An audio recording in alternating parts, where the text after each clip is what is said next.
All right, so I just quickly wanted to get down my first thoughts and initial reactions to a movie I saw a few days ago. It's the new movie Speak No Evil, starring James McAvoy, Scoot McNairy, and Mackenzie Davis.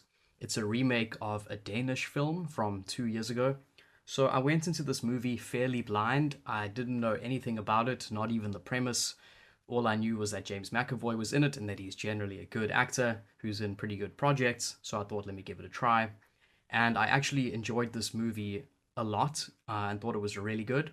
So essentially, it's a thriller with sort of touches of drama. It's fairly realistic and down to earth for the most part. Um, so, just a warning that this quick video response will include some spoilers, but I'm kind of more focused on the themes than just like the full contents of the plot. But essentially, it's about the main characters are an American couple who have just moved to London, and while they're on holiday in Italy, they meet an English couple played by James McAvoy and I can't recall the actress who plays his wife's name right now. But anyway, they meet this couple. They sort of strike up a conversation. They get along well. So James McAvoy and his wife invite them to spend a week on their farm in the West Country of England, which a few weeks later they do. The main characters, the American couple, played by Scoot McNairy and Mackenzie Davis, arrive at the farm for a week. But while they're there, there's a bit of tension and weirdness. Quite often, James McAvoy and his wife do or say things that make the main characters uncomfortable, or they sort of pressure the main characters into doing things they don't want to do. But the main characters are incredibly polite, they're incredibly friendly and nice and agreeable and people pleasing, and they don't want to offend anyone, they don't want to cause bad vibes, they don't want to hurt anyone's feelings. So they are very reluctant to disagree with James McAvoy and his wife, or to stand up for them, or to risk hurting their feelings. So they basically just go along with a whole bunch of things that they don't want to do. For example, Mackenzie Davis is a vegetarian, but James McAvoy offers her the choice, tastiest cut of a goose that he has cooked. And rather than sort of causing offense or causing awkwardness, Mackenzie Davis just takes a bite of this goose despite being a vegetarian. So that's just kind of showing how their people pleasing tendencies kind of, make cause them to do things they don't want to do and put up with unpleasant things. For example, later on, James McAvoy and his wife take the main characters out for a dinner, and they want to leave the kids at home. So they get a babysitter who is a Syrian refugee, who obviously the main characters don't know this guy. He's a complete stranger. They feel uncomfortable just leaving the stranger with their daughter for the evening. But again, they go along with it just because they are very polite and agreeable. Then things escalate further when Mackenzie Davis wakes up in the middle of the night. She finds that her daughter is missing, and she like notices through a door standing slightly ajar that her daughter is sleeping in the same bed as James McAvoy and his wife and their son, who also plays a big role in the story, but I won't necessarily reveal too much about that. So Mackenzie Davis freaks out. She tells her husband, we are leaving right now. They pack the car in silence and they drive off without saying goodbye. But then once they are sort of, a few kilometers away from the farm, the daughter realizes that she's left her stuffed rabbit, her beloved toy that she can't go without. She's left it behind at the farm. So they reluctantly turn around and go back to retrieve the rabbit. But when they get there, they find James McAvoy and his wife are awake. They're very upset. They don't understand why their guests have just left early in the morning without saying goodbye. And again, at first, the main characters are reluctant to give the real reason. They come up with, nonsense excuses. Till eventually Mackenzie Davis puts her foot down and says, I found our daughter sleeping in your bed. That's totally inappropriate. You crossed a serious line there. And for that reason, we don't feel comfortable anymore, and we're leaving.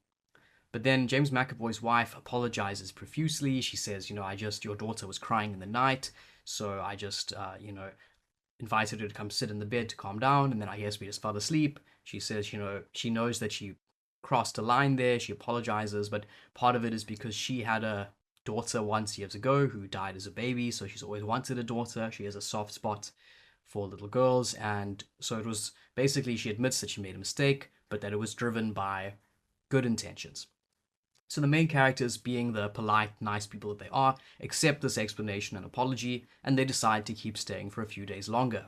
But then essentially more secrets come to light, and it turns out that James McAvoy and his wife are actually pretty terrible people who they have like a long history of luring people to their farm and then murdering them and essentially stealing their belongings, transferring money from their bank accounts, and that's what they do to fund their lifestyle. And also, I guess they are just pretty psychologically twisted.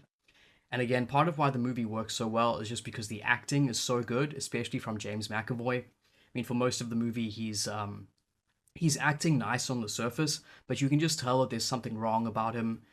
It's hard to put your finger on, and he does it very subtly, but it's very much there. So the whole time, he's essentially a bad guy pretending to be a good guy.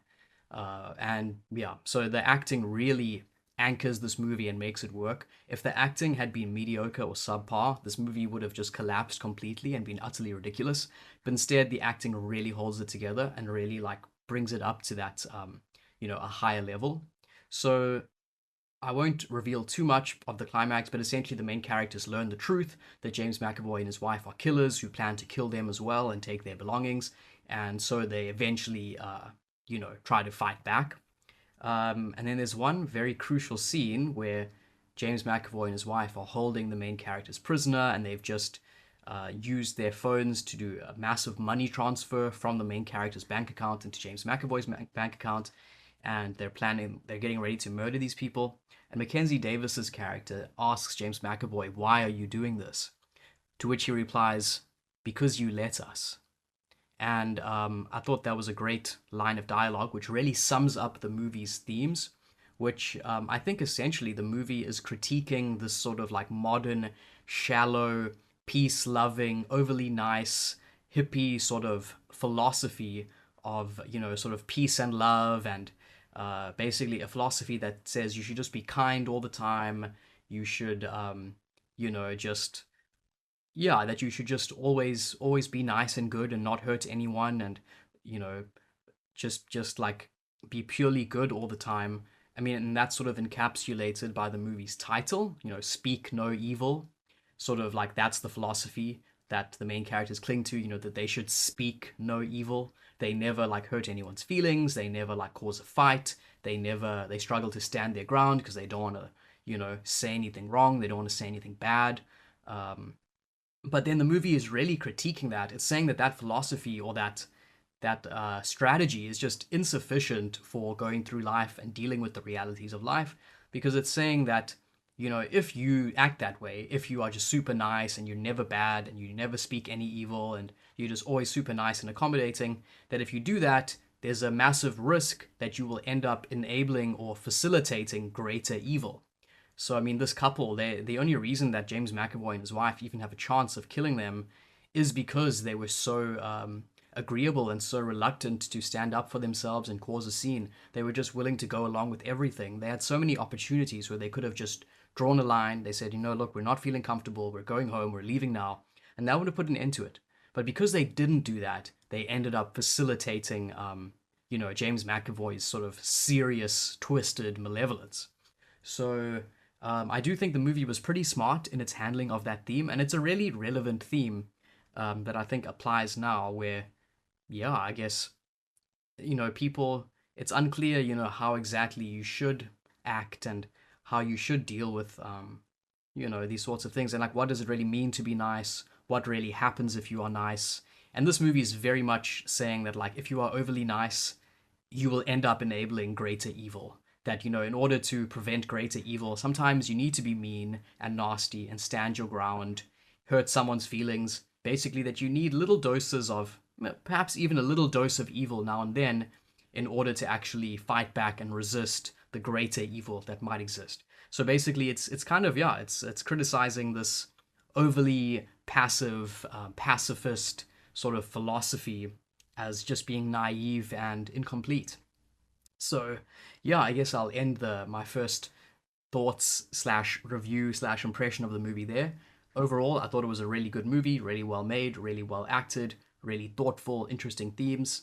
And yeah, it was just also quite a fun watch. Like it built up to quite an entertaining and dramatic climax, so I would encourage anyone to go out and watch it. I haven't seen the Danish version, which is apparently quite a lot darker, but perhaps I will check that out at some point. As always, thanks for watching. If you have responses or opinions of your own, please let me know in the comments. Same goes if there are any books or movies you reckon I should check out in future. Please let me know those as well. Alrighty, well, I'll end it there, and I look forward to seeing you in the next video.